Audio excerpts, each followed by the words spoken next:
നമസ്കാരം. പുരോഹിത ദർശനത്തിലേക്ക് സ്വാഗതം. നമ്മുടെ അതിഥി ബഹുമാന്യനായ ആദരണീയനായ ഡോക്ടർ എബ്രഹാം കോശി കുന്നുംപുറത്ത് അച്ഛനാണ്. പ്രിയപ്പെട്ട അച്ഛൻ മലങ്കര ഓർത്തഡോക്സ് സഭയിലെ പ്രഗത്ഭനായ ഒരു അച്ഛനാണ്. മാധ്യമം, മീഡിയ അതിനെപ്പറ്റി അച്ഛൻ പഠിച്ചിട്ടുണ്ട്. ഐക്കണോഗ്രാഫിയിൽ അദ്ദേഹത്തിന് വളരെയധികം താല്പര്യമുണ്ട്. അടുത്ത കാലത്ത് അദ്ദേഹം ഗവേഷണം നടത്തി അതിൽ ഡോക്ടറേറ്റ് ലഭിച്ച ഒരു അച്ഛനാണ്. പ്രിയപ്പെട്ട അച്ഛ, നമസ്കാരം. അച്ഛ, പുരോഹിതനായിരിക്കുന്ന അങ്ങക്ക് ഈ പൗരോഹിത ശുശ്രൂഷയിലേക്ക് വരാനുള്ള കാരണം, പ്രചോദനം അതെന്താണെന്നൊന്ന് വിവരിക്കാമോ? വളരെ ചെറുപ്പം മുതൽ ഈ പൗരോഹിത്യത്തിലേക്ക് കടന്നു വരുവാൻ തക്കവണ്ണം മനസ്സുകൊണ്ട് ആഗ്രഹിക്കുകയും ഞാൻ കണ്ട പുരോഹിതന്മാരും ഞാൻ കണ്ട ആത്മായ പ്രവർത്തകരും എനിക്ക് നൽകിയ ഒരു പ്രചോദനവുമാണ് ഈ ഒരു പൗരോഹിത്യത്തിലേക്ക് വരാനായിട്ട് എനിക്ക് ഇടയാക്കിയത്. സ്വാഭാവികമായിട്ടും കുടുംബ സാഹചര്യങ്ങൾ അതിന് ഏറ്റവും അനുയോജ്യമായ ഒരു കാര്യമായിരുന്നു. എൻ്റെ അമ്മയുടെ ഭവനത്തിലാണ് കൂടുതൽ സമയം ഞാൻ ചെലവഴിച്ചിരുന്നത്. ആ കാലഘട്ടത്തിലൊക്കെ എൻ്റെ വല്യമ്മച്ചി വളരെ സന്തോഷത്തോടുകൂടി വൈദികരെ കരുതുന്നതും വൈദികർക്ക് വേണ്ടതായ കരുതൽ കൊടുക്കുന്നതും, എൻ്റെ അമ്മ വീട്ടിലേക്ക് പല വൈദികർ കടന്നു വരുന്നതും അവരെ സൽക്കരിക്കുന്നതുമൊക്കെ കണ്ട് വളർന്ന ഒരു സാഹചര്യമാണ് എനിക്കുള്ളത്. പ്രത്യേകിച്ച് തിരുവല്ലായിയുടെ ഹൃദയഭാഗത്തായിരുന്നു ഞങ്ങളുടെ അമ്മയുടെ വീട്. അതുകൊണ്ട് തന്നെ തിരുവല്ല പാല്യേക്കര സെൻറ്റ് ജോർജ് ഓർത്തഡോക്സ് ഇടവകയാണ് അമ്മയുടെ ഇടവക. അതിനോടനുബന്ധിച്ചുള്ള സെൻറ്റ് തോമസ് ചാപ്പൽ തിരുവല്ല പഴയ ദീപ തിയേറ്ററിനടുത്തായിട്ടായിരുന്നു. അവിടെ കടന്നു വരുന്ന വൈദികർക്ക് വേണ്ടതായ എല്ലാ കരുതലും കൊടുക്കുന്നത് ഈ ഭവനത്തിൽ നിന്നായിരുന്നതുകൊണ്ട് അപ്രകാരം ഒരു വൈദികരുമായിട്ട് വളരെ ചെറുപ്പകാലം മുതൽ എനിക്ക് ഒരു ബന്ധം അങ്ങനെ ഉണ്ടാകുവാനായിട്ട് ഇടയായി. എടുത്തു പറയേണ്ട ഒരു വൈദികനാണ് KM അലക്സാണ്ടർ അച്ഛൻ. അദ്ദേഹം 1984 ഈ ലോകവാസം വെടിഞ്ഞു. അദ്ദേഹം എൻ്റെ കുട്ടിക്കാലം, എൻ്റെ ബാല്യകാലം രൂപപ്പെടുന്ന ആ സമയത്ത് ഏറ്റവും കൂടുതൽ എനിക്ക് ആകർഷണം തോന്നിയ ഒരു വൈദിക ശ്രേഷ്ഠനായിരുന്നു അദ്ദേഹം. ഞാൻ എൻ്റെ വൈദിക സെമിനാരി പ്രവേശന കാലത്ത് അദ്ദേഹം വൈദിക സെമിനാരി അധ്യാപകനായിരുന്നു. അതുകൊണ്ട് തന്നെ അനേക ഷമ്മാശന്മാരെ അദ്ദേഹം പള്ളിയിലേക്ക് കൊണ്ടുവരുമ്പോൾ ആ ഷമ്മാശന്മാരോട് ചേർന്ന് ആ സമയം ചെലവഴിക്കുവാൻ തക്കവണ്ണം ഒത്തിരി അവസരം ലഭിച്ചത് എൻ്റെ ജീവിതത്തിൽ ഒരു വൈദികനായി ശുശ്രൂഷയിലേക്ക് പ്രവേശിക്കണം എന്നുള്ള ഒരു ചിന്ത ഉടലെടുക്കുകയും അങ്ങനെ അത് എൻ്റെ മനസ്സിലിങ്ങനെ രൂപപ്പെട്ട് ദൈവകൃപയാൽ ഇന്ന് ഈ ഒരു പൗരോഹിത്യ പദവിയിലേക്ക് എത്തിച്ചേരുവാൻ തക്കോണം ദൈവം സഹായിച്ചു. ഓക്കെ, അച്ഛൻ്റെ മാതാപിതാക്കളും അതുപോലെ തന്നെ വല്യമ്മച്ചിയുടെ കാര്യമൊക്കെ പറഞ്ഞല്ലോ. പട്ടക്കാരായിട്ടുള്ള ഇടവ പട്ടക്കാർ, ഷമ്മാശന്മാരുടെ നൈർമല്യം, ഇടവ പട്ടക്കാരുടെ ശുശ്രൂഷകളൊക്കെ അച്ഛനെ സ്വാധീനിച്ചു. പ്രത്യേകിച്ച് ബാല്യകാലത്തിൽ അച്ഛൻ്റെ ഇടവ പള്ളിയും സൺഡേ സ്കൂൾ അധ്യാപകരും അച്ഛനെ എങ്ങനെയാണ് സ്വാധീനിച്ചത്? നമുക്കറിയാം, നമ്മുടെ ദേശത്തെ ഇടവ പള്ളി, മാതൃക ഇടവക നമ്മൾ ഒരുപാട് സ്വാധീനിക്കാറുണ്ട്. അവിടുത്തെ മുതിർന്ന തലമുറയിലുള്ള ആളുകളാണ് സൺഡേ സ്കൂൾ അധ്യാപകർ. അവരെങ്ങനെയാണ് അച്ഛനെ സ്വാധീനിച്ചത്? ബാല്യകാലം ആരംഭിച്ച് നമ്മൾ സൺഡേ സ്കൂൾ പഠനമൊക്കെ ആരംഭിച്ചപ്പോൾ ചെങ്ങന്നൂർ പഴയ സുറിയാനി പള്ളിയുടെ ഭാഗമായ ചെങ്ങന്നൂർ സെൻറ്റ് ഇഗ്നേഷ്യസ് കത്തീഡ്രലിലാണ് എൻ്റെ ഇടവക. അവിടവുമായി ബന്ധപ്പെട്ട ചെങ്ങന്നൂരുമായി ബന്ധപ്പെട്ട പ്രത്യേകിച്ച് പഴയ സുറിയാനി പള്ളിയുടെ തനിമയും പഴമയും ഏറെ ആകർഷിച്ച ഒരു കാര്യമാണ്. അതുകൊണ്ട് തന്നെ പഴയ സുറിയാനി പള്ളിയോട് വളരെ അടുത്താണ് എൻ്റെ വീട്. എല്ലാ സന്ധ്യാപ്രാർത്ഥനകളും അല്ലെങ്കിൽ ദേവാലയവുമായി ബന്ധപ്പെട്ട എല്ലാ കാര്യങ്ങൾക്കും പോയി സംബന്ധിക്കുവാൻ തക്കവണ്ണമുള്ള ഒരു അവസരം ദൈവം ആ ഒരു അടുപ്പം കൊണ്ട് ഉളവാക്കുവാനായിട്ട് സാധിച്ചു.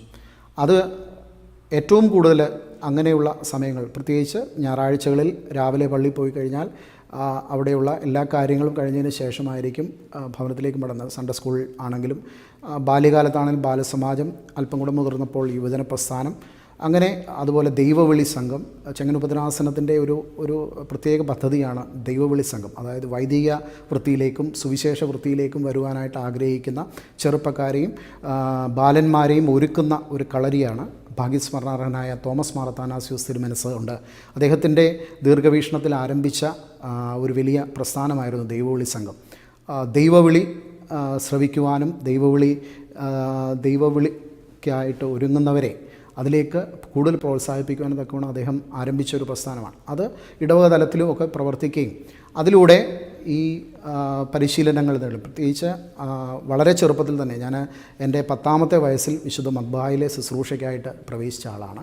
അതുകൊണ്ട് തന്നെ വളരെ ചെറുപ്പകാലം മുതൽ വിശുദ്ധ മദ്ബഹായിലെ ശുശ്രൂഷ, അതിൻ്റെ കാര്യങ്ങൾ, അതിൻ്റെ ക്രമീകരണങ്ങൾ, അതുപോലെ തന്നെ ദേവാലയവുമായി ബന്ധപ്പെട്ട ദേവാലയ പരിസരങ്ങളിൽ എപ്പോഴും സമയം ചെലവഴിക്കുവാനും അത് കൂടുതൽ എൻ്റെ ജീവിതത്തെ, ആത്മീയ ജീവിതത്തെ കൂടുതൽ കരുപ്പിടിപ്പിക്കുവാനും ഒക്കെയുള്ള സാഹചര്യമുണ്ടായിട്ടുണ്ട്.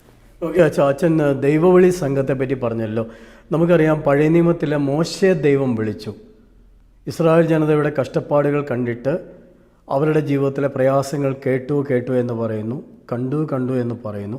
യഹോവയായ ദൈവം, I am what I am എന്ന് പറയുന്ന ആ ദൈവം, ഞാനാകുന്നവൻ ഞാനാകുന്നു എന്ന് പറയുന്ന ദൈവം മോശയെ വിളിച്ചതായിട്ട് നമുക്കറിയാം. അച്ഛൻ്റെ ജീവിതത്തിൽ ദൈവവിളിയെ എങ്ങനെയാണ് വ്യാഖ്യാനിക്കുന്നത്? എങ്ങനെയാണ് ദൈവം വിളിച്ചത്? അതല്ല എങ്കിൽ ആ വിളിയെപ്പറ്റിയുള്ള ശരിക്കും ഒരു അവബോധം ഉണ്ടായിട്ടുണ്ട്. എന്നിട്ട് അച്ഛൻ ദൈവവിളി സംഘത്തിൽ ജോയിൻ ചെയ്തു.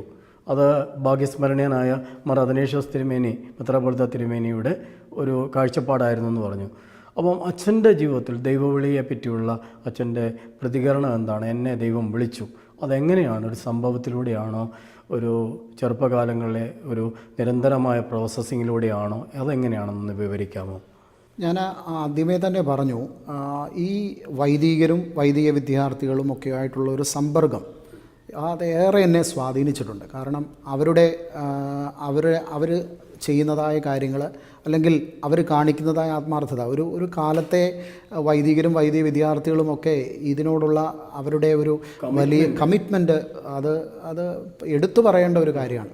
അവരൊക്കെ ഇന്ന് സഭയിലെ ഉന്നതരായ സ്ഥാനങ്ങൾ അലങ്കരിക്കുന്ന വൈദിക ശ്രേഷ്ഠരാണ്. അതിൽ സെമിനാരി അധ്യാപകരുണ്ട്, വലിയ സുവിശേഷ പ്രസംഗകരുണ്ട്. ഇന്ന് സഭയിൽ അറിയപ്പെടുന്ന പല വൈദികരാണ് അന്ന് ഈ മിഷൻ പ്രവർത്തനത്തിനായിട്ട് അന്ന് അവിടെ കടന്നു വന്നത്.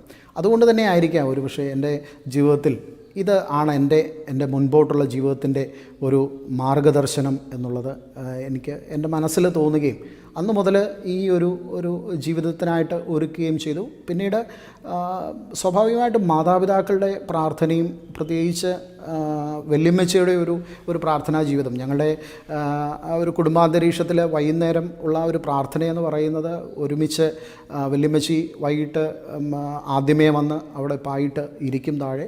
അതിനുശേഷം അമ്മാച്ചന്മാർ ഒക്കെ വന്ന് എല്ലാവരും കൂടെ ഒരുമിച്ചിരുന്ന് പ്രാർത്ഥിക്കുന്നൊരു പാരമ്പര്യം. അതിലൂടെ അത് കഴിഞ്ഞ് ചില ഉപദേശങ്ങളുണ്ട്. നമ്മൾ എങ്ങനെ ജീവിക്കണം, എങ്ങനെ ഇടപെടണം. അവരൊന്നും വലിയ വിദ്യാഭ്യാസമുള്ളവരോ അല്ലെ വലിയ പ്രതാപമുള്ളവരോ ധനവാന്മാരോ ധനാഠ്യരോ ഒന്നും ആയിരുന്നില്ല. വളരെ സാധാരണക്കാരായ മനുഷ്യരായിരുന്ന അവർക്ക് കിട്ടിയ ദർശനങ്ങളും അവരറിഞ്ഞ കുറേ സത്യങ്ങളുമുണ്ട്. അത് പങ്കുവയ്ക്കും. അതിലേറ്റവും പ്രധാനപ്പെട്ട ഒരു കാര്യമായിരുന്നു വൈദികരെ ബഹുമാനിക്കണം എന്നുള്ളത് എപ്പോഴും അമ്മച്ചി പറഞ്ഞു തന്നിരുന്നൊരു കാര്യമാണ്. അതുകൊണ്ട് തന്നെ അത് എപ്പോഴും എൻ്റെ മനസ്സിലിങ്ങനെ ഉണ്ടാകുകയും അത് എന്നും ആ ഒരു ചിന്ത മനസ്സിൽ ഇങ്ങനെ രൂപപ്പെട്ട് അത് ഇന്നും മനസ്സിൽ കാത്തു സൂക്ഷിക്കുന്ന ഒരാളാണ്. പക്ഷേ ആചാര്യ ശ്രേഷ്ഠന്മാരായ പുരോഹിതർ ധാരാളം നമ്മുടെ സഭകളിലുണ്ട്. ഇപ്പോൾ എൻ്റെ മനസ്സിൽ ഓർമ്മ വരുന്ന ആചാര്യ ശ്രേഷ്ഠനായ TJ ജോഷുവ അച്ഛൻ്റെ സെമിനാരി അധ്യാപകനാണ്. അച്ഛനെ എനിക്ക് നിരന്തരം അറിയാനായിട്ട് കഴിഞ്ഞത്. അച്ഛന് ഈ ശുശ്രൂഷ ചെയ്യുന്ന സമയത്ത് ജീവിതത്തിൽ പ്രതിസന്ധി ഉണ്ടായി. അച്ഛൻ പറയുന്നുണ്ട്, ഞാൻ മൗനിയായിരുന്നു 7 ദിവസം. അപ്പോൾ പൗരോഹിത്യ ശുശ്രൂഷയിൽ നമ്മൾ ഇറങ്ങുന്ന സമയത്ത് ധാരാളം പ്രതിസന്ധികൾ, വൈതരണികൾ ഉണ്ടാവാറുണ്ട്. അപ്പോൾ അച്ഛൻ്റെയൊക്കെ ജീവിതം സ്വാധീനിച്ചു, സെമിനാരി അധ്യാപകനായിട്ടൊക്കെ സ്വാധീനിച്ചെന്ന് പറഞ്ഞല്ലോ. ഇതുപോലുള്ള വൈതരണികൾ ജീവിതത്തിൽ ഉണ്ടായിട്ടുണ്ടോ? അതിനോടുള്ള പ്രതികരണം എന്തായിരുന്നു? ദൈവത്തിൻ്റെ ദാനമായിട്ട് ഇതിനെ കൺസിഡർ ചെയ്യുന്നുണ്ടോ? അച്ഛൻ പറഞ്ഞത്, ഞാൻ മൗനിയായിരുന്നത് കൊണ്ട് ദൈവത്തെ ധ്യാനിക്കാനായിട്ട് എനിക്ക് പറ്റി. അതരം കൊണ്ട് ധ്യാനിക്കാൻ പറ്റിയില്ലെങ്കിലും മൗനിയായിരുന്ന് ചിന്തകളെ ശുദ്ധീകരിക്കാനായിട്ട് അച്ഛന് കഴിഞ്ഞു എന്ന് ഞാൻ വിശ്വസിക്കുന്നു. നമ്മുടെ ജീവിതത്തിൽ അല്ലെ അച്ഛൻ്റെ ജീവിതത്തിൽ ഇതുപോലുള്ള പ്രതിസന്ധികൾ എന്തെങ്കിലും ഉണ്ടായിട്ടുണ്ടോ? അതിനോടുള്ള ദർശനം എന്തായിരുന്നു? ഇവിടെ ഓർത്ത ബഹുമാനപ്പെട്ട TJ ജോഷുവ അച്ഛൻ എൻ്റെ ഗുരുനാഥനാണ്. അതുപോലെ മാതൃകയാക്കേണ്ട അനേക ഗുരുനാഥന്മാരെ ലഭിക്കാനുള്ള ഒരു ഭാഗ്യം എനിക്കുണ്ടായി.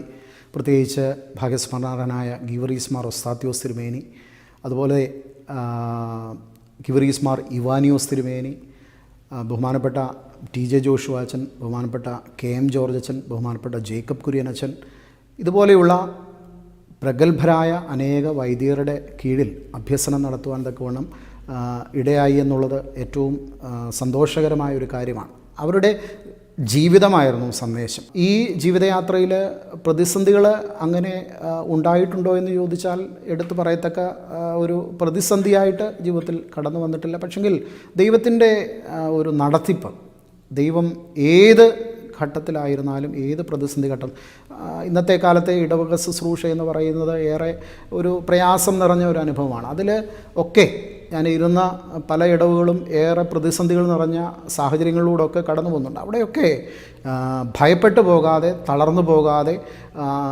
ഈ അഭയമെന്ന വാക്കിന് ഒരു പര്യായം കൊടുക്കുന്നത് പഴയ ഒരു ചിന്ത ഇങ്ങനെയാണ്: ഈ യുദ്ധകാലത്ത് ശത്രുവിനെ ഭയപ്പെട്ട് അല്ലെങ്കിൽ ശത്രുവിനോട് തോൽക്കുമെന്ന് ഉറപ്പാവുമ്പോൾ അവൻ വന്ന് കെട്ടിപ്പിടിക്കുന്നത് ആ പ്രദേശത്തെ ഏതെങ്കിലും ഒരു ദേവാലയത്തിൻ്റെ ത്രോണോസ് കണക്കുള്ള ഒരു ഇതിലേക്കാണ്. അപ്പോൾ ജീവിതത്തിൽ എന്ത് പ്രതിസന്ധി ഉണ്ടായാലും, പ്രയാസങ്ങളുണ്ടായാലും ആ ത്രോണോസിൻ്റെ മുമ്പിൽ വന്നൊന്ന് മുട്ടുകുത്തി അതിനെ ഒന്ന് കെട്ടിപ്പിടിക്കുമ്പോൾ തീർന്നിട്ടുള്ള പ്രയാസങ്ങളും പ്രതിസന്ധികളും മാത്രമേ അങ്ങനെ ജീവിതത്തിൽ ഉണ്ടായിട്ടുള്ളൂ. അങ്ങനെ എടുത്തു പറയത്തക്ക ഒരു ജീവിതത്തെ ഉലച്ച സംഭവങ്ങൾ അങ്ങനെ എടുത്തു പറയത്തക്ക ചുരുക്കമാണ്. അച്ഛനിപ്പോൾ ഓർത്ത ഗീവർഗീസ് മാർ ഉസ്താത്യോസ് തിരുമേനിയെ നമ്മളെയൊക്കെ സ്വാധീനിച്ച ഒരു വ്യക്തിത്വമാണ്, ആശയം കൊണ്ട്, ജീവിതം കൊണ്ട്. ഭാഗ്യസ്മരണീയനായ ഗീവർഗീസ് മാർ ഇവാനിയോസ് തിരുമേനി, അദ്ദേഹത്തെ ഞാൻ ഓർക്കുകയാണ്. അദ്ദേഹം എൻ്റെ ഒരു ബന്ധുവിടെയായിരുന്നു. അദ്ദേഹത്തിൻ്റെ ഭവനത്തിൻ്റെ അടുത്താണ് നമ്മളിപ്പോൾ ഇരിക്കുന്നത്, ഓതറയിലാണ് ഇരിക്കുന്നത്. തിരുമേനിക്ക് ഞാൻ കണ്ട അദ്ദേഹത്തിൽ വിളങ്ങിയിരുന്ന ഒരു കാര്യം പ്രാർത്ഥനാ ജീവിതമാണ്. പ്രേയർ ഈസ് പവർ എന്ന് പറയാറുണ്ടല്ലോ. Prayer is the key that opens every door. തിരുമേനി പ്രാർത്ഥിക്കുന്ന ഭക്തനായ ഒരു മനുഷ്യനായിട്ടാണ്. ശാന്തപ്രശാന്തമായൊരു ജീവിതം കൊണ്ട് ഇവാനിയോസ് തിരുമേനി പ്രാർത്ഥിക്കുമായിരുന്നു. മറ്റു പലരുടെയും കാര്യം നമുക്കറിയാം. തിരുമേനിയെ ഏഞ്ചലച്ചനായിട്ട് അറിയപ്പെടുന്നു. എന്തൊരു ശോഭയായിരുന്നു തിരുമേനിയുടെ. ചെറുപ്പത്തിൽ സെൻറ്റ് ജോർജ് പള്ളിയിലൊക്കെ റാസായിക്ക് കൂടെ പോകുന്ന സമയത്ത് തിരുമേനി കാറിലിങ്ങനെ പോകുന്ന സമയത്ത് ബാക്കിൽ കുറേ പുസ്തകങ്ങളൊക്കെ കിടക്കുമായിരുന്നു. അപ്പോൾ ഞാൻ വീട്ടിൽ ചെന്ന് ചോദിക്കുമായിരുന്നു, സ്കൂൾ വിദ്യാർത്ഥിയായിരിക്കുമ്പോൾ ആ തിരുമേനിയുടെ കാറിൻ്റെ പുറകിൽ ഒരുപാട് ബുക്ക് കിടക്കും. അപ്പോൾ എൻ്റെ ഫാദറും മദറും ഒക്കെ പറയുമായിരുന്നു തിരുമേനി യാത്ര ചെയ്യുമ്പോൾ വായനയ്ക്ക് പ്രാധാന്യം കൊടുക്കുമായിരുന്നു. അപ്പോൾ ഞാൻ ഈ തിരുമേനിമാരെയെല്ലാം നമ്മൾ സഭകൾക്ക് അതീതമായി, മതത്തിന് അതീതമായൊരു ബന്ധമായിരുന്നു നമ്മുടെയൊക്കെയുള്ള ജീവിതത്തിൽ ചെറുപ്പം മുതലേ നമുക്ക് കിട്ടി. അച്ഛൻ്റെ ജീവിതത്തിൽ ഈ പ്രാർത്ഥനയ്ക്കുള്ള പ്രസക്തിയും അതിൽ നിന്ന് നമ്മൾ ഉടലെടുത്ത ഒരു എക്യുമെനിക്കൽ ദർശനം. ഞാൻ വേറെ സഭയുടെ ഒരു അച്ഛനാണ്. അച്ഛൻ മലങ്കര ഓർത്തഡോക്സ് സഭയിൽ, ഞാൻ മാർത്തോമാ സഭയിലെ അച്ഛനാണ്. നമ്മുടെ പിതാക്കന്മാർ കാട്ടിത്തന്ന ഈ ബന്ധങ്ങളെല്ലാം വഴക്കിനോ മറ്റു പ്രശ്നങ്ങൾക്കോ ഒന്നും പോയില്ല. നമുക്ക് പ്രാർത്ഥനാ ജീവിതത്തിൽ ഒരു പ്രചോദനമായിരുന്നു എക്യുമെനിസം. ഈ രണ്ട് കാര്യങ്ങൾ സമന്വയിപ്പിച്ചുകൊണ്ട് അച്ഛൻ്റെ ദർശനം പറയാം. എക്യുമെനിസത്തെ പറ്റിയുള്ള, പ്രാർത്ഥനയെ പറ്റിയുള്ള ദർശനം. പ്രാർത്ഥനയാണ് നമ്മുടെ അടിസ്ഥാന ജീവിതത്തെ കരുപ്പിടിപ്പിക്കുന്ന, ജീവിതത്തെ മുൻപോട്ട് നയിക്കുന്ന ഏറ്റവും പ്രധാനപ്പെട്ട ഘടകം. കൂടുതലും ഒരു ക്രമത്തിന് അധിഷ്ഠിതമായ ഒരു പ്രാർത്ഥന ശൈലിയാണ് ഓർത്തഡോക്സ് പാരമ്പര്യത്തിലുള്ളത്. നമസ്കാരങ്ങളും നമസ്കാര ക്രമങ്ങളും അധിഷ്ഠിതമായൊരു പ്രാർത്ഥന അത് എൻ്റെ ജീവിതത്തിൽ ഏറെ സ്വാധീനിച്ചിട്ടുണ്ട്. പ്രത്യേകിച്ച് യാമനമസ്കാരങ്ങൾക്ക് ഉപയോഗിക്കുന്ന ശീമാ നമസ്കാരപ്പടി, അത് വളരെ അർത്ഥവത്തായ ഗാനങ്ങൾ കൂട്ടിച്ചേർത്ത് അല്ലെങ്കിൽ പ്രാർത്ഥനകൾ കൂട്ടിച്ചേർത്ത് പിതാക്കന്മാർ ചിട്ടപ്പെടുത്തിയിട്ടുള്ള ഒരു പ്രാർത്ഥനാ ശൈലിയാണ്. അതിലെ ഓരോ വരികൾ പാടുമ്പോഴും വായിക്കുമ്പോഴും പ്രാർത്ഥിക്കുമ്പോഴുമൊക്കെ ഞാൻ സാധാരണ പറയാറുണ്ട്, ഇതൊക്കെ മന്ത്രങ്ങളാണ്. ഇവിടെ ഭാഗ്യസ്മരണനായ ഇവാനിയോസ് തിരുമേനിയെക്കുറിച്ച് സൂചിപ്പിക്കുകയുണ്ടായി. ഇവാനിയോസ് തിരുമേനി പറഞ്ഞു, പ്രാർത്ഥനയിൽ വലിയ ബഹളങ്ങളൊന്നും വേണ്ട, പ്രാർത്ഥന ശാന്തമായിരിക്കണം. അത് വളരെ ശാന്തമായി ദൈവത്തോട് സംവദിക്കാനുള്ള ഒരു മാധ്യമമായി പ്രാർത്ഥന തീരുമ്പോൾ ദൈവവുമായൊരു ഹൃദയം പകരൽ, അത് ഹന്ന ദൈവസന്നിധിയിൽ പ്രാർത്ഥിച്ചതുപോലെ ഒരു ഹൃദയം പകരലായിട്ട് തീരും.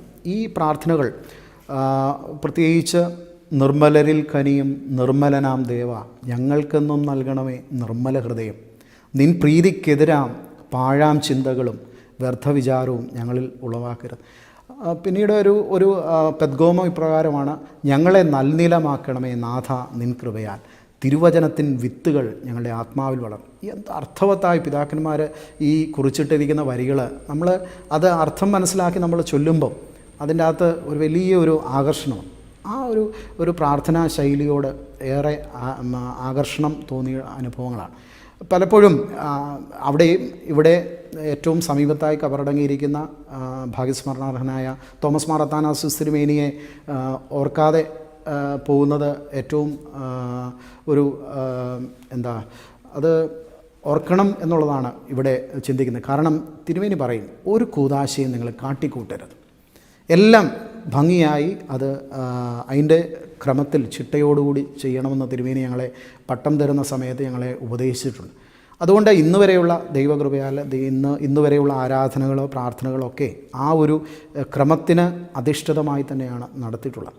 പിന്നെ ഒരു വ്യക്തിബന്ധം, ദൈവവുമായുള്ള ഒരു വ്യക്തിബന്ധം, അത് നമ്മുടെ പ്രാർത്ഥനയിലൂടെ യാമനമസ്കാരങ്ങൾക്ക് ശേഷമുള്ള ധ്യാനങ്ങളിലൂടെയൊക്കെ അത് കെട്ടിപ്പടുക്കുവാനായിട്ട് സാധിച്ചിട്ടുണ്ട്.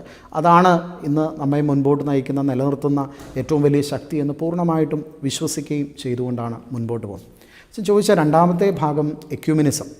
വളരെ ചെറുപ്പം മുതലേ ഞാൻ മർത്തോമ സ്കൂളുകളിലാണ് പഠിച്ചത്. ഞാൻ ആദ്യം പഠിച്ചത് ചെങ്ങന്നൂർ MMAR മാർ അത്തനേഷ്യസ് റെസിഡൻഷ്യൽ സ്കൂളിലാണ് ആദ്യം പഠിച്ചത്. അതിനുശേഷം എൻ്റെ ഹൈസ്കൂൾ വിദ്യാഭ്യാസം നടന്നത് SC സെമിനാരി സ്കൂളിലാണ്. അതുകൊണ്ട് തന്നെ ഈ മർത്തോമ സഭയുമായിട്ട് ഏറെ ഒരു അടുപ്പം അന്ന് ആ കാലം തൊട്ട്, ആ കാലങ്ങളിൽ SC സെമിനാരി നമ്മുടെ സെമിനാരിയോട് ചേർന്നുള്ള ചാപ്പലിൽ ആരാധനയ്ക്ക് രാവിലെ പോവുകയും രാവിലത്തെ പ്രെയറിൽ സംബന്ധിക്കുകയൊക്കെ ചെയ്യും. പിന്നീട് എൻ്റെ പഠനം തുടർന്നത് മർത്തോമ കോളേജിൽ 5 വർഷം തിരുവല്ല മർത്തോമ കോളേജിൽ ഞാൻ പഠിച്ചു. പ്രീ ഡിഗ്രി ആ കാലഘട്ടത്തിലൊക്കെ എല്ലാ പ്രസ്ഥാനങ്ങളുമായിട്ട്, പ്രത്യേകിച്ച് SCM പോലെയുള്ള പ്രസ്ഥാനം, SCM, അതുപോലെ മാർത്തോമ സ്റ്റുഡൻസ് അസോസിയേഷൻ, അങ്ങനെയുള്ള പ്രസ്ഥാനങ്ങളുമായിട്ടൊക്കെ എൻ്റെ സഹപാഠികളായ പലരും മർത്തോമ സഭയിലെ വൈദികരാണ്. അപ്പം ഈ ഒരു അതുപോലെ തന്നെ അല്പം ആശയ സംഘടന ഉണ്ടെങ്കിൽ പോലും EU പോലെയുള്ള പ്രസ്ഥാനങ്ങളുമായിട്ടൊക്കെ അന്ന് പ്രവർത്തിക്കാനായിട്ട് സാധിച്ചു എന്നുള്ളതാണ് ഒരു യാഥാർത്ഥ്യം.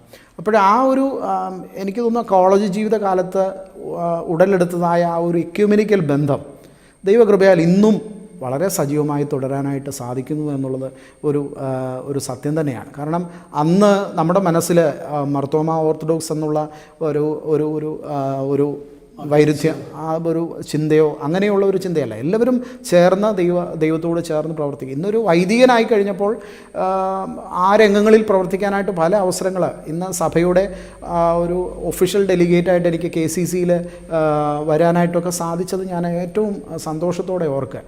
കാരണം ആ ഒരു എന്നിലുള്ള ആ ഒരു ടേസ്റ്റ് അത് സഭ തിരിച്ചറിഞ്ഞു. സഭ അതിനായിട്ട് ഒരു ഡെലിഗേറ്റായിട്ട് 15 പേരിൽ ഒരാളായിട്ട് സഭ നിയോഗിച്ചതും ഈ അവസരത്തിൽ ഓർക്കുക. അതുകൊണ്ട് ആ ഒരു എക്യുമെനിക്കൽ ബന്ധം ഇന്നും നിലനിർത്തുവാൻ തക്കവണ്ണം സഭയുടെ അതിർവരമ്പുകൾക്ക് അതീതമായി ആ ഒരു എക്യുമെനിക്കൽ ബന്ധം എന്നാണ്. അതാ ഒരു പക്ഷേ നമ്മൾ തമ്മിൽ ഇവിടെ ഇരിക്കുവാൻ തക്കവണ്ണം ഒക്കെയുള്ള സാഹചര്യം ഒരുങ്ങുന്നത് പോലും ഈ ഒരു എക്യുമെനിക്കൽ കാഴ്ചപ്പാടും അല്ലെ ആ ബന്ധവുമാണ് ഇന്നും നിലനിർത്തുന്നത്. ഇന്ന് മലങ്കര സഭയിൽ KCCയുടെ ഒരു വൈദികനായിട്ടാണ്, KCCയിൽ സജീവമായിട്ടുള്ള ഒരു വൈദികനായിട്ടാണ് പലരും എന്നെ കാണുന്നത്. കാരണം എക്യുമെനിക്കൽ രംഗങ്ങളിൽ പ്രവർത്തിക്കുന്നത് കൊണ്ടാകാം KCC എന്ന് പറയുമ്പോൾ എബ്രഹാം കുശിയച്ചൻ എന്നുള്ള ഒരു ചിന്തയിലേക്ക് ഒക്കെ പലരും സംസാരിക്കുന്നത് കേട്ടിട്ടുണ്ട്. ആചാര്യ ശ്രേഷ്ഠനായ ഒരു പുരോഹിതൻ ഒരു സമൂഹത്തിൻ്റെ മധ്യേ താമസിക്കുന്നത്, നമ്മളെല്ലാം താമസിക്കുന്നത് പള്ളിയോട് ചേർന്നും അല്ലെങ്കിൽ ഒരു സമൂഹത്തിൻ്റെ ഭാഗമായിട്ടാണ്. അവിടെ വിവിധ തരത്തിലുള്ള ആളുകളുണ്ട്, വിവിധ സഭക്കാർ, വിവിധ മതക്കാരൊക്കെ ഉണ്ടല്ലോ. അപ്പോൾ അവിടെ നമ്മുടെ മതമൈത്രി എങ്ങനെയുണ്ട്? ആ മതമൈത്രി പരിപോഷിപ്പിക്കേണ്ടത് പുരോഹിതൻ്റെ ചുമതലയാണ്. കർത്താവ് പോലും പറയാറുണ്ട്, ഈ ആലയിൽ ഉൾപ്പെടാത്ത വേറെ ആളുകൾ എനിക്കുണ്ട്. അപ്പോൾ മതസൗഹാർദ്ദത്തിന് വേണ്ടിയും മതമൈത്രിക്ക് വേണ്ടിയും എന്താണ് ചെയ്യാൻ പറ്റുന്നത്? അച്ഛൻ്റെ പുരോഹിതൻ എന്നുള്ളൊരു ചിന്തയിൽ ദർശനം എന്താണ്? ഞാൻ താമസിക്കുന്ന ചെങ്ങന്നൂർ എന്ന പ്രദേശം മതവൈവിധ്യങ്ങളുടെ ഒരു നാടാണ്. പ്രത്യേകിച്ച് സാംസ്കാരികപരമായി ഏറെ പ്രാധാന്യമുള്ള ഒരു പ്രദേശം തന്നെയാണല്ലോ ചെങ്ങന്നൂർ. അവിടെ സാംസ്കാരിക പ്രവർത്തനങ്ങളിൽ ഏറ്റവും മുൻപന്തിയിൽ നിന്ന് പ്രവർത്തിക്കുവാൻ തക്കവണ്ണം എനിക്ക് സാധിക്കുന്നുണ്ട്. പല പ്രസ്ഥാനങ്ങളുമായി ബന്ധപ്പെട്ട് ഇവിടെ പല സാംസ്കാരിക വേദികളുണ്ട്.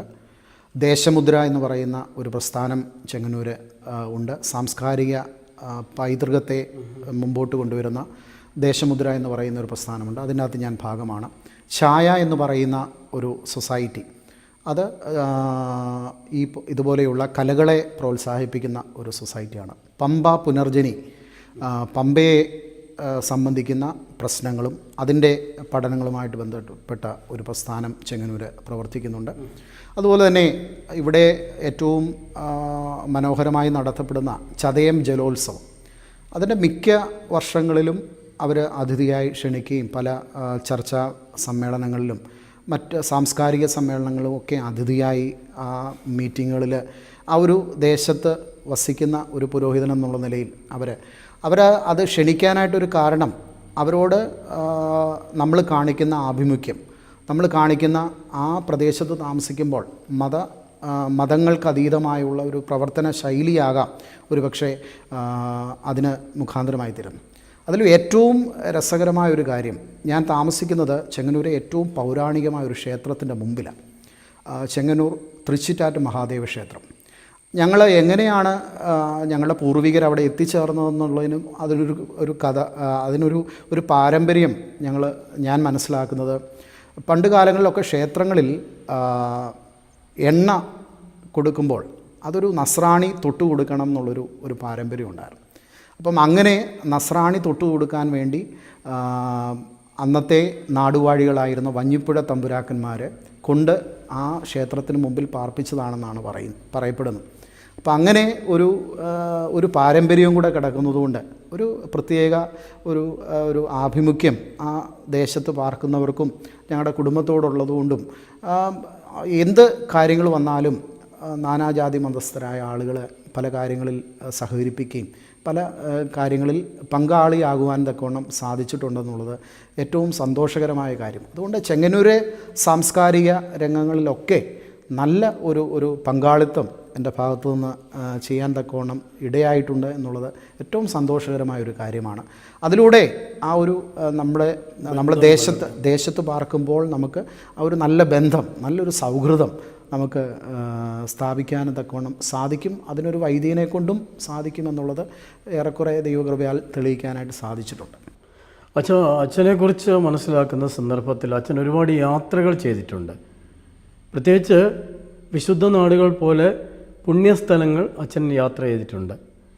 അത് അച്ഛൻ്റെ യാത്രയുടെ പേര് തന്നെ കത്തനാർ യാത്രകൾ എന്നും പറഞ്ഞുള്ള ഒരു യൂട്യൂബ് ചാനൽ തന്നെ കാണാനായിട്ടിടയായി. അതിനുള്ള പ്രചോദനം എന്താണ്? ആ യാത്രയിൽ കൂടെ എന്ത് മെസ്സേജാണ് അച്ഛൻ കൊടുക്കുന്നത്? ഇതൊരു പഠന പരിപോഷണ ഭാഗമായിട്ടുള്ള യാത്രയല്ലേ എന്ന് ഞാൻ ചോദിക്കുകയാണ്. അച്ഛൻ്റെ അതിൻ്റെ പിന്നിലുള്ള ഒരു ദർശനം, അതിൻ്റെ പിന്നിലുള്ള ഒരു അൾട്ടിമേറ്റ് എയിം എന്താണ്? സുവിശേഷ ഘോഷണത്തിൻ്റെ ഭാഗമാണോ? അത് ഒന്ന് പറഞ്ഞു തരാമെങ്കിൽ നല്ലതായിരിക്കും. ഞാൻ യാത്രകളേറെ ഇഷ്ടപ്പെടുന്നൊരു വൈദികനാണ്. ഞാൻ സമയം ലഭിക്കുന്ന അവസരങ്ങളൊക്കെ യാത്രയ്ക്കായിട്ട് ഉപയോഗിക്കുന്ന ഒരാളാണ്.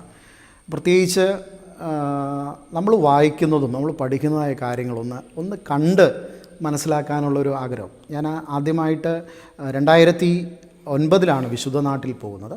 വിശുദ്ധ നാട്ടിൽ പോയി അവിടുത്തെ ക്രിസ്തുവിൻ്റെ കാൽപാദങ്ങൾ പതിഞ്ഞ എല്ലാ ആ മണ്ണിൻ്റെ സുഗന്ധവും ആ മണ്ണിൻ്റെ എല്ലാ സൗന്ദര്യവും ആസ്വദിക്കാൻ തക്കവണ്ണം സാധിച്ചു. ഏറ്റവും അവസാനമായിട്ട് ഞാൻ പോകുന്നത് തുർക്കിയിലാണ്. ഈ കോവിഡിൻ്റെ കാലത്ത് 2021 ഞാൻ തുർക്കിയിൽ പോയി. അപ്പോൾ എൻ്റെ മനസ്സിൽ ഞാൻ വായിച്ചതും ഞാൻ പഠിച്ചതുമായ കാര്യങ്ങൾ അവിടെ ഉള്ള നാടിനെക്കുറിച്ച് അടുത്തറിയാൻ തക്കവണ്ണം അവിടെ ഉള്ള ഈ ക്രിസ്തീയ പൈതൃകം ഒന്ന് കാണുവാൻ തക്കവണ്ണമൊക്കെയുള്ള ഒരു അവസരം ലഭിക്കുക എന്നുള്ള യാത്രകൾ കൊണ്ട് ഉദ്ദേശിക്കുന്നത്. ഞാൻ തുർക്കിയിൽ എനിക്ക് ഏറ്റവും അനുഭവവേദ്യമായി തീർന്നത് ഏറ്റവും പ്രസിദ്ധമായ ഹഗിയ സോഫിയയാണ്. ഹഗിയ സോഫിയയിൽ ആ ദേവാലയത്തിലേക്ക് ഏതാണ്ട് 1000 വർഷത്തോളം ഓർത്തഡോക്സ് ആരാധന AD 400കളിൽ നിർമ്മിച്ച ഒരു ദേവാലയമാണല്ലോ. 1000 വർഷത്തോളം ഓർത്തഡോക്സ് ആരാധന നടന്ന ഒരു ദേവാലയത്തിൽ ഇന്ന് നമുക്കറിയാം അതിൻ്റെ അവസ്ഥയെക്കുറിച്ചൊക്കെ നമുക്കറിയാം. പക്ഷേ അവിടെ ഒന്ന് കയറിയിരിക്കുമ്പോൾ ഞാൻ എല്ലാ ദിവസവും വൈകിട്ട് വന്നൊരു 1 മണിക്കൂർ 1.5 മണിക്കൂർ ആ ദേവാലയത്തിൽ ഇങ്ങനെ ധ്യാനപൂർവ്വം ഇരിക്കുമായിരുന്നു. ഒരു വലിയൊരു ആത്മീയ ചൈതന്യമായിരുന്നു അതിലൂടെ ലഭിച്ചത്. അതുപോലെ തന്നെ വിശ്വാസ പ്രമാണം രൂപപ്പെട്ട സ്ഥലങ്ങൾ, പ്രത്യേകിച്ച് നിക്കിയ, കുസ്തന്തീനോപോലിസ്, എഫേസോസ്, ഈ 3 സ്ഥലങ്ങൾ കാണുവാൻ തക്കവണ്ണം സാധിച്ചു. അതുപോലെ തന്നെ കപ്പദോക്യൻ പിതാക്കന്മാരുടെ വലിയ മാർ ബസേലിയോസിൻ്റെയും നാസിയാൻസിലെ ഗ്രിഗോറിയോസിൻ്റെയും നിസായിലെ ഗ്രിഗോറിയോസിൻ്റെയും ഒക്കെ അവർ വസിച്ചതായ കപ്പദോക്യ എന്ന് പറയുന്ന സ്ഥലവും അവിടുത്തെ ദേവാലയങ്ങളൊക്കെ കണ്ടു കഴിഞ്ഞപ്പോൾ എൻ്റെ ജീവിതത്തിൽ ഏറ്റവും ഒരു സന്തോഷകരമായ ഒരു അനുഭവമായിട്ട് തോന്നി. അവിടുത്തെ ദേവാലയത്തിലെ പ്രത്യേകിച്ച് ഒരു ചിത്രങ്ങളെ ഏറ്റവും പ്രണയിക്കുന്ന ഒരു അച്ഛനാണല്ലോ ജോസച്ചൻ. ആ ദേവാലയങ്ങളുടെ ഭിത്തികളിൽ വരച്ചു വച്ചിരിക്കുന്ന ചിത്രങ്ങൾ കാണുമ്പോൾ അത് ഐക്കണുകളല്ലേ, ഫ്രെസ്കോസ് എന്ന് പറയുന്ന ചുവർ ചിത്രങ്ങൾ, ആ ചുവർ ചിത്രങ്ങൾ കാണുമ്പോൾ എന്ത് നമ്മുടെ ആ പിതാക്കന്മാരുടെ ദർശനവും ക്രിസ്തു സംഭവങ്ങൾ മുഴുവൻ ആ ദേവാലയ ഭിത്തികളിൽ അവർ കോറിയിട്ടിരിക്കും, മനോഹരമായിട്ട് കോറിയിട്ടിട്ടുണ്ട്. അതൊരു വലിയൊരു അനുഭവമാണ്. അതും അവിടുത്തെ ദേവാലയങ്ങളെന്ന് പറയുന്നത് ഭൂമിക്കടിയിലോട്ട് 8 നില താഴോട്ട് ഇറങ്ങി ചെല്ലണം ആ ദേവാലയങ്ങളിലൊക്കെ ചെല്ലണമെങ്കിൽ, അല്ലെങ്കിൽ ഗുഹകളിലാണ് ആ ദേവാലയങ്ങൾ. അന്നത്തെ കാലത്ത് AD 300-കളിലും 400-കളിലുമൊക്കെ ഈ മനുഷ്യരെ ആരാധിക്കുവാൻ തക്കവണ്ണം എന്തുമാത്രം പ്രാധാന്യം കൊടുത്തു, എന്തുമാത്രം ഈ സഭയുടെ വളർച്ചയിൽ അവർക്ക് പങ്കുണ്ട് എന്ന് നമുക്ക് മനസ്സിലാക്കുന്ന ഒത്തിരി അനുഭവങ്ങൾ ഈ യാത്രകളിൽ നിന്ന് ലഭിക്കാനായിട്ടിടയായി. ദൈവകൃപയാൽ ഏതാണ്ട് 18 രാജ്യങ്ങളോളം ഇപ്പോൾ സന്ദർശിക്കാൻ തക്കവണ്ണം സാധിച്ചു. ചെറിയ വീഡിയോസായിട്ട് കത്തനാർ യാത്രകൾ എന്നുള്ള ഒരു സീരീസിൽ ഞാനത് പ്രധാനമായിട്ട് ഉദ്ദേശിക്കുന്നത് വരും തലമുറയ്ക്ക് അവർ പഠിക്കുന്നതും വായിക്കുന്നതുമായ കാര്യങ്ങൾ അത് ഇങ്ങനെയും ഉണ്ടായിരുന്നു ഒന്ന് മനസ്സിലാക്കി കൊടുക്കുക എന്നുള്ളൊരു ഉദ്ദേശത്തോടുകൂടി അതിൻ്റെ എല്ലാ ജോഗ്രഫിക്കലായിട്ടും അതിൻ്റെ ബിബ്ലിക്കലായിട്ടും അതിൻ്റെ ഹിസ്റ്റോറിക്കലായിട്ടുമുള്ള പ്രാധാന്യങ്ങളെ ആലേഖനം ചെയ്തുകൊണ്ടാണ് ഈ വീഡിയോസൊക്കെ ചെയ്യാനായിട്ട് ഇടയാകുന്നത്. അത് ഏറെക്കുറെ വിജയിക്കുന്നുണ്ട്. അത് കുറേയൊക്കെ പ്രേക്ഷകരിലേക്ക് എത്തിക്കാനായിട്ട് ഈ ചാനലിലൂടെ സാധിക്കുന്നു. അച്ഛൻ്റെ ജീവിതത്തിൽ അച്ഛന് ഒരു കുടുംബസ്ഥനാണ്. കൊച്ചമ്മ വർക്ക് ചെയ്യുന്നുണ്ട്, മക്കളുണ്ട്. അച്ഛന് കുടുംബം ഒരുപാട് സപ്പോർട്ടീവാണെന്ന് ഞാൻ മനസ്സിലാക്കുന്നു. ദൈവിക പദ്ധതിയിലെ പ്രധാനപ്പെട്ട ഒരു കൂദാശയിലൂടെയാണ് കുടുംബജീവിതത്തിലേക്ക് പ്രവേശിപ്പിക്കുന്നത്. അച്ഛൻ്റെ കുടുംബത്തെപ്പറ്റി ഒന്ന് പറയാമോ? ആരാണ് കൊച്ചമ്മ എവിടെയാണ്, മക്കൾ എന്താണ്? എന്നിട്ട് ക്രൈസ്തവ കുടുംബം നമ്മൾ ജീവിച്ച് കാട്ടിക്കൊടുക്കാനായിട്ട് ഇടയാവുന്നുണ്ട്. ഈ പൗരോഹിത്യ ശുശ്രൂഷയിൽ ആചാര്യ ശുശ്രൂഷ ചെയ്യുന്ന സമയത്ത് തന്നെ കുടുംബം വ്യക്തമായ ദർശനത്തോടു കൂടിയാണ് നമ്മൾ കൊണ്ടുവന്നത്. അത് ഈസി ആയിട്ടുള്ള ജോബല്ല എന്ന് എനിക്കറിയാം. മർത്തമായിൽ ഞങ്ങളെല്ലാം വിവാഹിതരാണ്. ചുരുക്കം ചില ദേറാക്കാരും പിന്നെ ബിഷപ്പ്മാരാകുന്ന സന്യാസിവര്യന്മാരായിട്ടുള്ള ആളുകളുണ്ട്.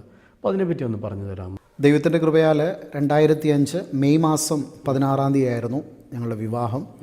പുത്തങ്കാവ് സ്വദേശിയാണ് എൻ്റെ സഹധർമ്മിണി, പൈനുമൂട്ടിൽ കുടുംബാംഗമാണ്. എന്നെപ്പോലെ തന്നെ ആത്മീയ പശ്ചാത്തലത്തിൽ സൺഡേ സ്കൂൾ പഠനങ്ങളിലും ബാലികാ സമാജത്തിൻ്റെ പ്രവർത്തനങ്ങളിലും ഒക്കെ സജീവമായിട്ട് പങ്കുകൊണ്ടിരുന്ന ഒരു കൊച്ചമ്മയാണ് ദൈവം എനിക്ക് ഒരുക്കിയത്. അതുകൊണ്ട് തന്നെ ഇന്നും വളരെ സജീവമായിട്ട് ആത്മീയ പ്രസ്ഥാനങ്ങൾ ഞങ്ങൾ 2 ഇടങ്ങളിലാണ് എന്ന് മാത്രമേ ഉള്ളൂ. ഇപ്പോഴെൻ്റെ സഹധർമ്മിണി ദുബായിലെ അക്ബർ ട്രാവൽസ് ഓഫ് ഇന്ത്യയുടെ ദുബായ് ബ്രാഞ്ചിൽ വർക്ക് ചെയ്തുകൊണ്ടിരിക്കുന്നു. ദുബായ് സെൻറ്റ് തോമസ് ഓർത്തഡോക്സ് ഇടവകയിലെ യുവജന പ്രസ്ഥാനത്തിൻ്റെ ലേഡി കോർഡിനേറ്ററായിട്ട് പ്രവർത്തിക്കുന്നുണ്ട്. അതുപോലെ തന്നെ UAE സോണിൻ്റെ UAEയിലെ 7 ഇടവകളാണ് ഓർത്തഡോക്സ് സഭയ്ക്കുള്ളത്. ഈ 7 ഇടവകളുടെയും സംയുക്ത യുവജന പ്രസ്ഥാനമാണ് UAE സോൺ. അതിൻ്റെ ജോയിൻറ്റ് സെക്രട്ടറി ആയിട്ടും പ്രവർത്തിച്ചിട്ടുണ്ട്. വളരെ സജീവമായിട്ട് പ്രസ്ഥാന പ്രവർത്തനങ്ങളിൽ, ആത്മീയ പ്രവർത്തനങ്ങളിൽ അവിടെ സജീവമായിട്ട് പ്രവർത്തിച്ചുകൊണ്ടിരിക്കുന്നു. അതുകൊണ്ട് തന്നെ ഒരു നല്ല പ്രോത്സാഹനം എനിക്ക് 2 ഇടങ്ങളിലാണെങ്കിൽ പോലും ഞങ്ങൾ പരസ്പരം കാര്യങ്ങൾ പങ്കുവയ്ക്കുകയും അങ്ങനെ പ്രവർത്തിപ്പാൻ തക്കവണ്ണം സാധിക്കുന്നുണ്ട്. എനിക്ക് 2 മക്കളാണ്. എൻ്റെ മൂത്ത മകൻ 10ാം ക്ലാസ്സിൽ ഇപ്പോൾ പരീക്ഷ എഴുതി റിസൾട്ടിനായിട്ട് വെയിറ്റ് ചെയ്യുന്നു. ചെങ്ങന്നൂർ MMAR സ്കൂളിലാണ് പഠിച്ചത്. ഞാൻ പഠിച്ച സ്കൂളിൽ തന്നെയാണ്. അതുപോലെ തന്നെ രണ്ടാമത്തേതൊരു മകളാണ്. അവൾ 5ാം ക്ലാസ്സിൽ ദുബായ് സ്കൂളിൽ ഇപ്പോൾ പഠിച്ചുകൊണ്ടിരിക്കുന്നു. ഇതാണ് എൻ്റെ കുടുംബത്തിൻ്റെ പശ്ചാത്തലം. ഞങ്ങളുടെ വീട്ടിൽ എൻ്റെ പിതാവും എൻ്റെ സഹോദരനുമുണ്ട്. ഞാനും പിതാവും സഹോദരനും അതുപോലെ എൻ്റെ മകനും ഞങ്ങൾ 4 പേരാണ് ഇപ്പോൾ ഞങ്ങളുടെ വീട്ടിലുള്ളത്. മാതാവ് ഒരു 6 വർഷം മുമ്പ് ഈ ലോകത്തിൽ നിന്ന് കടന്നുപോയി. അതാണ് എൻ്റെ കുടുംബ പശ്ചാത്തലം. പ്രിയപ്പെട്ട അച്ഛ, ഇത്രയും നേരം ഈ പുരോഹിത ദർശനത്തിൽ സ്പെൻഡ് ചെയ്തതിന് വളരെയധികം സന്തോഷമുണ്ട്. അച്ഛൻ്റെ ദർശനങ്ങൾ പങ്കുവയ്ക്കാൻ കഴിഞ്ഞാൽ അതിയായ സന്തോഷം. അച്ഛന് ആയുരാരോഗ്യം നേരുന്നു, നന്മകൾ നേരുന്നു. ദൈവം തമ്പുരാൻ അച്ഛനെയും കുടുംബത്തെയും ആചാര്യ ശുശ്രൂഷ ചെയ്യാനായിട്ട് അനുഗ്രഹിക്കട്ടെ എന്ന് പ്രാർത്ഥിക്കുകയാണ്. തുടർന്ന് അച്ഛൻ വിദേശത്ത് പോകുന്നല്ലോ, അയർലൻഡിലെ മിനിസ്ട്രി അനുഗ്രഹകരമായി തീരട്ടെ എന്ന് പ്രാർത്ഥിക്കുന്നു. നന്ദി, നമസ്കാരം.